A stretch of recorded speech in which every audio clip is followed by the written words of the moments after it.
Hello, नमस्कार मेरे प्रिय छात्र एवं छात्राओं। मैं KD Raj achievement teaching centre YouTube channel से आपका achievement teaching centre YouTube channel में स्वागत है। आज मैं आपको परीक्षा संबंधी प्रश्न का टाइप 2 बताने जा रहा हूं। कल परीक्षा संबंधी प्रश्न बताया था टाइप 1। आज मैं परीक्षा संबंधी प्रश्न का टाइप 2 बताने जा रहा हूं, जो कि आपके exam bank, SSC, railway, NTPC, group D और बहुत सारे एग्जाम के लिए काफ़ी महत्वपूर्ण होंगे। तो आप इस टाइप से सीखेंगे परीक्षा संबंधी प्रश्न को कैसे हल किया जाए, और आप बहुत आसानी तरीके से हल करेंगे। तो प्लीज़ मेरे प्रिय छात्र छात्राओं, आप इस वीडियो को जल्द से एक लाइक करें और दोस्तों के बीच अधिक से अधिक शेयर करें, कमेंट करें। और चैनल को यदि आपने अभी तक मेरा सब्सक्राइब नहीं किए हैं तो मेरे चैनल को सब्सक्राइब करें। तो ठीक है, आपको बता रहे हैं। आप देखिए, आपका कहता है ये टाइप 16 है, प्रतिशत का टाइप 16 है। मैं इसको बताने जा रहा हूँ। देखिए, कहता है एक परीक्षा में 70% विद्यार्थी, अंग्रेजी में एक एग्ज़ाम हुआ, यानी कि समझ लीजिए कि मैंने कोई एग्ज़ाम दिया, आपने कोई एग्ज़ाम दिया, मेरे प्रिय छात्र छात्राओं, या कोई भी एग्ज़ाम में बैठते हैं। एक परीक्षा में 70% विद्यार्थी अंग्रेजी में, एक परीक्षा में 70% विद्यार्थी अंग्रेजी में तथा 65% विद्यार्थी गणित में उत्तीर्ण हुए। यानी 70% विद्यार्थी जो आपका है वो अंग्रेजी में उत्तीर्ण हुए, 65% विद्यार्थी गणित में उत्तीर्ण हुए। 65% विद्यार्थी क्या हुए? गणित में उत्तीर्ण हुए। तो आपका क्वेश्चन कहता है यदि 73% विद्यार्थी दोनों विषय में उत्तीर्ण हुए, 73% विद्यार्थी जो है दोनों विषय में उत्तीर्ण हुए, तथा कुल उत्तीर्ण परीक्षार्थियों की संख्या 248 है, और जितना विद्यार्थी ने परीक्षा में पास किया उसकी संख्या 248 है, तो परीक्षा में बैठने वाले कुल विद्यार्थियों की संख्या क्या है? परीक्षा में बैठने वाले विद्यार्थी की संख्या क्या है यदि कुल विद्यार्थी 248 को पास किया? जैसा कि आप लोग जानते हैं या आप लोग जानते होंगे, अगर नहीं जानते हैं तो मैं अभी बता रहा हूँ। क्या बता रहा हूँ? कोई भी एग्जाम होते हैं, यदि 1000 विद्यार्थी बैठेंगे तो 1000 विद्यार्थी तो पास नहीं हो जाएंगे। हाँ, अधिक से अधिक मात्रा में पास हो सकते हैं। 1000 विद्यार्थी में कुछ विद्यार्थी फेल भी करेंगे, कुछ विद्यार्थी फर्स्ट डिवीज़न भी आएंगे, कुछ विद्यार्थी 80+ रहेंगे, कुछ विद्यार्थी 90+ रहेंगे, कुछ विद्यार्थी सेकेंड डिवीज़न रहेंगे, कुछ विद्यार्थी थर्ड डिवीज़न रहेंगे। तो इस ढंग से सबका तो नंबर एक जैसा आता नहीं है, सबका नंबर तो डिफरेंस आता है, कुछ का नंबर भी टाई कर जाता है, इस ढंग का होता है। तो देखिए, फिर से क्वेश्चन पढ़ते हैं एक बार। एक परीक्षा में 70% विद्यार्थी ने अंग्रेजी में 65%, 70% जो है विद्यार्थी अंग्रेजी में, 65% विद्यार्थी गणित में उत्तीर्ण हुए। यदि विद्यार्थी दोनों विषय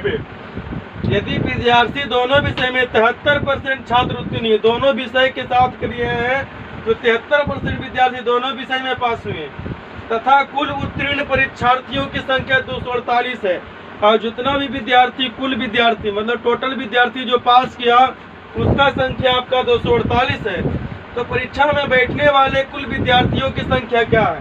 परीक्षा में बैठने वाले कुल विद्यार्थी, उत्तीर्ण करने वाले से कुछ तो विद्यार्थी अधिक बैठने वाले होंगे, क्योंकि इसमें ये भी होंगे कुछ विद्यार्थी बैठे हैं, कुछ विद्यार्थी एक कॉपी भी छीना गया होगा, बीच में डिस्क्वालीफायर भी हो जाते हैं, बीच में आप एक्सपेल्ड हो जाते हैं। तो परीक्षा में तो उन्होंने भी बैठा, कोई विद्यार्थी परीक्षा में बैठे हैं, उनका कॉपी ही मतलब कुछ नहीं लिखे, उनका जो टेक्निकल फॉल्ट हो जाता है, एग्जाम में बहुत सा समस्या आता है।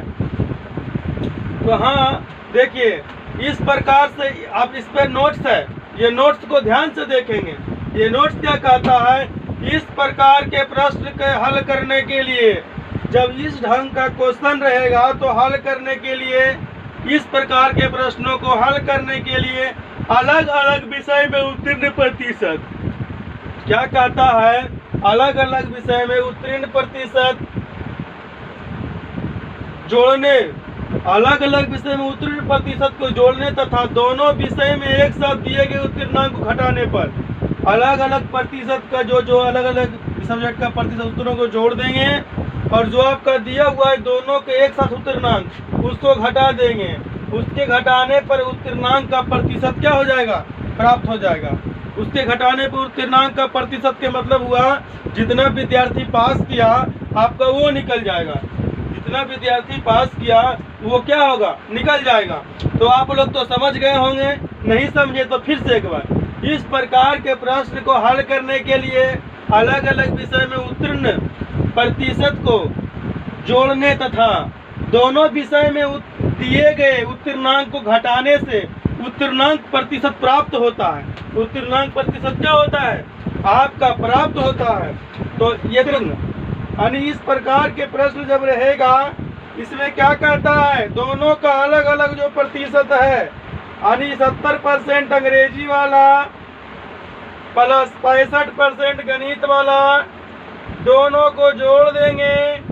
और कहता यदि 73% विद्यार्थी दोनों विषय में उत्तीर्ण हुए, टोटल 73% विद्यार्थी दोनों में उत्तीर्ण हो रहे हैं विद्यार्थी जी, तो आपको इसको कीजिए 70 ये आपका 65, 135% माइनस 73%।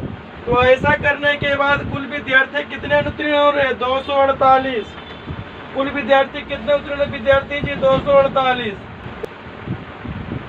73% घटाइए आपका हो जाएगा 62% बराबर 248। तो कुल पूछेगा कुल परीक्षार्थी कितना कुल एग्जाम में बैठा, 248/62 गुने परसेंट के लिए आपका क्या हो जाएगा विद्यार्थी जी, 100 हो जाएगा। 4 दूनी 8, 6 चौक 24 आपका हो जाएगा 400 विद्यार्थी। कितने विद्यार्थी जी, 400। तो एक बार फिर से देखेंगे मेरे प्रिय छात्र एवं छात्राओं, जो कि कह रहा है कि दोनों विषय, तो आपका मैथ में 70% है, सॉरी इंग्लिश में 70% है, मैथ में 65% है, दोनों विषय में 73% है। तो 70 और 65 135 माइनस 73 बराबर कितना, 248 विद्यार्थी पास करते हैं, 248। तो घटाइए 35 में 73 तो 62% 248, तो कुल बराबर 248/62% के लिए आपका हो गया 100 गुना, हो जाएगा 62 चौका 248, 4 गुने 100 यानी कि आपका 400 विद्यार्थी की प्रतिशत के टाइप 16 की परीक्षा संबंधी प्रश्न का टाइप 2 का वीडियो है, जो कहता है दूसरा क्वेश्चन है, एक परीक्षा में 80% परीक्षार्थी गणित में, एक परीक्षा में 80% परीक्षार्थी गणित में, 75% परीक्षार्थी हिंदी में उत्तीर्ण हुए। यदि 83% विद्यार्थी दोनों विषय में उत्तीर्ण हुए तो कुल उत्तीर्ण विद्यार्थी की संख्या, जितना विद्यार्थी दोनों मिला के उत्तीर्ण हुआ, संख्या 432 है। तो परीक्षा में बैठने वाले कुल परीक्षार्थी की संख्या क्या है, परीक्षा में बैठने वाले कुल परीक्षार्थी की संख्या क्या है। एक बार फिर से, एक परीक्षा में 80% परीक्षार्थी गणित तथा 75% परीक्षार्थी हिंदी में उत्तीर्ण हुए। यदि 83% परीक्षार्थी दोनों विषय में उत्तीर्ण हुए तो कुल उत्तीर्ण परीक्षार्थी की संख्या 432 है। तो परीक्षा में बैठने वाले कुल परीक्षार्थी की संख्या क्या है। तो इसके पहले बताए थे जो दोनों उत्तीर्ण अलग अलग जो उत्तीर्ण है, एक उत्तीर्ण है 80%, एक उत्तीर्ण है 75%, दोनों को जोड़ करके और दोनों का कॉमन उत्तीर्ण क्या है 83%, 83% घटा देना है। उसके बाद कितना विद्यार्थी उत्तीर्ण हो रहा है 432, यहाँ पे आप 432 लिख देंगे। उसके बाद ये दोनों को जोड़ दीजिए, 5 एकम 5, 8 7 15, 155% माइनस 83% बराबर 432। अब घटाइए, 5 में से 3 गया 2, 15 में से 8 गया 7, इतना परसेंट बराबर 432। तो भाट मतलब कुल परीक्षार्थी, यहाँ लिख सकते हैं कुल। तो कुल के लिए क्या होगा 432 बटे इतना 72, कुल के लिए 100, 72 6 का 432, 6 गुने 100 कुल हो गया 600। मतलब टोटल 600 परीक्षार्थी ने इस एग्ज़ाम में भाग लिया था।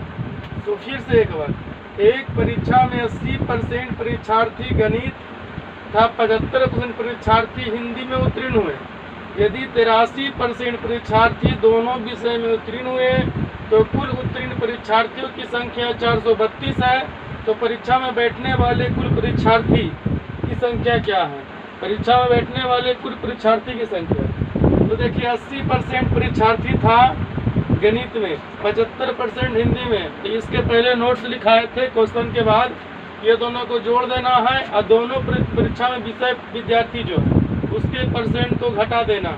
तो 80 + 75 155 - 83 बराबर 432 है। ये दोनों परसेंट के घटाव के बराबर इतना है, यानी अंतर के बराबर। तो घटाइए 72% बराबर 432, 432 किसी का 72% है। तो 432/72 और उसको निकालने के लिए पूरा 100 से गुना किए। तो 72 6 का 6 दूनी 12, 6 7 42 43, 6 बार में कट गया और 6 गुने 100 आपका आ गया 600 परीक्षार्थी। अब अगला क्वेश्चन है, एक आपका क्वेश्चन नंबर 3 है। आपका क्वेश्चन नंबर 3 कहता है, एक परीक्षा में 75% विद्यार्थी संस्कृत में तथा 70% विद्यार्थी हिंदी में उत्तीर्ण हुए। यदि 68% विद्यार्थी दोनों विषय में उत्तीर्ण हुए तो कुल उत्तीर्ण विद्यार्थी की संख्या 616 है। तो पूरे विद्यार्थी की संख्या क्या है? तो इसके पहले मैंने नोट्स लिखाया था, पहले क्वेश्चन में नोट्स लिखाया था क्या, जो दो अलग अलग विषय में जो उत्तीर्णांक रहेगा परसेंट में, तो दोनों को जोड़ देना है और एक सम्मिलित दिया रहेगा उसको घटा देना है। तो देखिए, तो फिर से एक परीक्षार्थी में 75% विद्यार्थी संस्कृत में 75 लिखिए, फिर 70% विद्यार्थी हिंदी में 70 लिखिए। अब ये दोनों को ऐड कर देना है, जोड़ देना है। अब कहता 68% विद्यार्थी दोनों विषय में उत्तीर्ण रहे। तो 68%, अब ये दोनों का अंतर करेंगे तो जो अंतर प्राप्त होगा परसेंट में वही आपका कितना देल है 616, यानी कि इसका उत्तीर्णांक, इसका क्या हुआ आपका उत्तीर्णांक 616। तो अब इसको कीजिए 75 70 145% माइनस 68% बराबर 616। अब इसको घटाइए दोनों में, 15 में से 8 जाएगा, 7% तो लिखाएगा ही। अब कितना बचेगा? 14 था, इधर दिए तब ने 15 हुआ, 13, 13 में से 6 गया, 7 बराबर 616। तो कुल अब निकालना है, तो कुल के लिए क्या होगा 616/7, 77, यानी कि 77 से कीजिए, 7 8 56, 7 8 56 61, मतलब टोटल कितना आ गया कुल 800। टोटल जो विद्यार्थी की संख्या कितनी थी 800।